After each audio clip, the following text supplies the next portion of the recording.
जय श्री कृष्णा। आप सभी का हार्दिक स्वागत है गायत्री भक्ति सागर चैनल पर, जहां भक्ति, ज्ञान और प्रेरणा की धारा निरंतर बहती रहती है।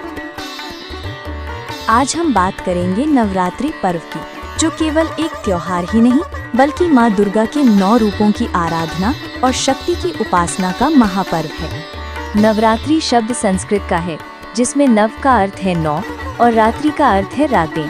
इसका मतलब है 9 रातों का पर्व, जब हम माँ दुर्गा के 9 रूपों की पूजा और आराधना करते हैं। नवरात्रि वर्ष में 4 बार आने वाला महापर्व। नवरात्रि साल में कुल 4 बार आती हैं। इनमें से चैत्र और शारदीय नवरात्रि पूरे भारत में बड़े उत्साह और भक्ति भाव से मनाई जाती हैं, जबकि माघ और आषाढ़ की नवरात्रि को गुप्त नवरात्रि कहा जाता है, जो साधकों और तांत्रिकों के लिए विशेष महत्व रखती हैं। 1. चैत्र नवरात्रि। चैत्र नवरात्रि हर साल चैत्र मास के शुक्ल पक्ष के प्रतिपदा से नवमी तक मनाई जाती है, जो अंग्रेजी कैलेंडर के अनुसार मार्च अप्रैल में पड़ती है। चैत्र नवरात्रि से हिंदू नववर्ष की शुरुआत होती है। 2. शारदीय नवरात्रि।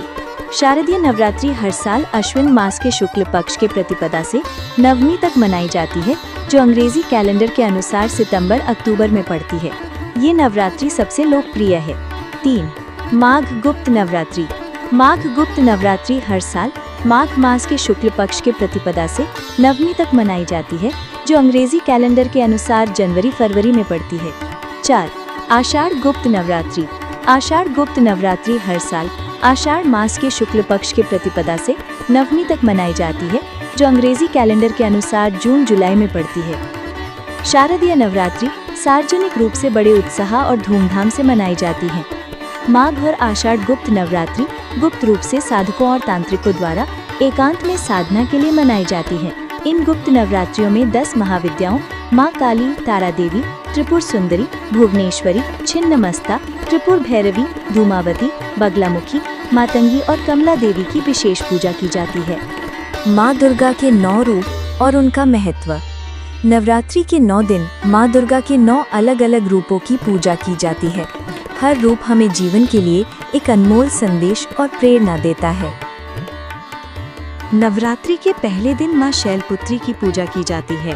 वे आस्था और धैर्य का प्रतीक हैं और हमें कठिन परिस्थितियों में भी विश्वास बनाए रखने की प्रेरणा देती हैं। नवरात्रि के दूसरे दिन माँ ब्रह्मचारिणी की पूजा होती है। वे साधना और संयम की देवी हैं और सिखाती हैं कि सफलता के लिए अनुशासन और तप आवश्यक है। नवरात्रि के तीसरे दिन माँ चंद्रघंटा की पूजा होती है। वे साहस और निर्भयता की देवी हैं और हमें भय से ऊपर उठकर जीवन जीने की शक्ति देती हैं। नवरात्रि के चौथे दिन माँ कूष्मांडा की पूजा होती है। वे सकारात्मक ऊर्जा और सृजन शक्ति की देवी हैं और सिखाती हैं कि सकारात्मक सोच से नई सृष्टि रची जा सकती है। नवरात्रि के 5वें दिन माँ स्कंद माता की पूजा होती है। वे करुणा और मातृत्व का प्रतीक हैं और हमें सिखाती हैं कि निस्वार्थ प्रेम ही सबसे बड़ी शक्ति है। नवरात्रि के 6ठे दिन माँ कात्यायनी की पूजा होती है।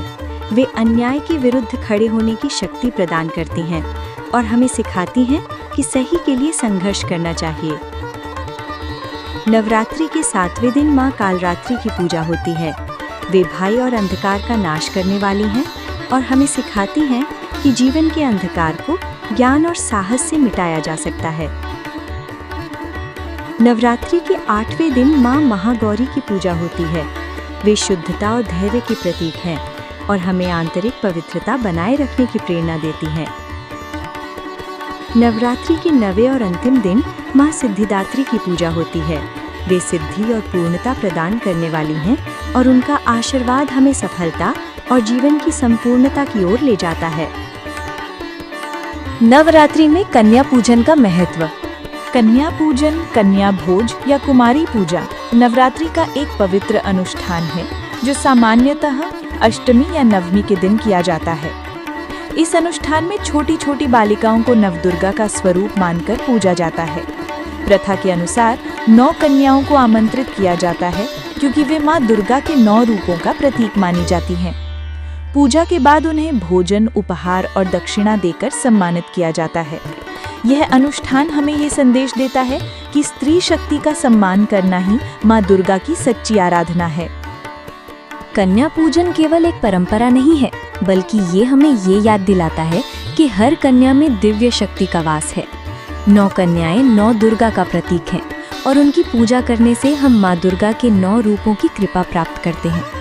जब हम कन्याओं की पूजा और सम्मान करते हैं तो हमारे भीतर की नकारात्मकताएं दूर होती हैं और जीवन में सकारात्मक ऊर्जा, सुख और समृद्धि का प्रवेश होता है। नवरात्रि में पालन करने योग्य आदर्श बातें। घर और पूजा स्थल को हमेशा साफ सुथरा और पवित्र रखें। केवल शुद्ध और सात्विक भोजन ही ग्रहण करें। अपने व्यवहार में प्रेम और सकारात्मकता बनाए रखें। जरूरतमंदों की मदद करें, उनको भोजन, वस्त्र या अन्य आवश्यक सामग्री दें। प्रिय मित्रों, नवरात्रि केवल देवी माँ की बाहरी पूजा का पर्व नहीं है, बल्कि ये हमारी भीतर की यात्रा है। जब हम श्रद्धा और भक्ति से नवदुर्गा की उपासना करते हैं तो हमारी भीतर की दिव्य शक्तियाँ जागृत होती हैं। साहस, करुणा, पवित्रता और धैर्य, साथ ही हमारे मन की नकारात्मक प्रवृत्तियाँ जैसे अहंकार, क्रोध, लोभ और भय धीरे धीरे समाप्त हो जाती हैं। इसी आंतरिक साधना से हमारे जीवन में शांति, आनंद और शक्ति का उदय होता है। यही नवरात्रि का असली संदेश है, अपने भीतर की देवी शक्ति को पहचानना और उसे जीवन का पथ प्रदर्शक बनाना। यदि यह संदेश आपको अच्छा लगा तो इसे अपने मित्रों तक अवश्य पहुंचाइए। पुनः मिलेंगे अगले एपिसोड में। तब तक जुड़े रहिए हमारे चैनल गायत्री भक्ति सागर से और भगवान के नाम का स्मरण निरंतर करते रहिए। माँ दुर्गा आप सभी पर अपनी असीम कृपा बनाए रखें। आपके जीवन में हमेशा सुख, शांति और समृद्धि बनी रहे। जय माता दी।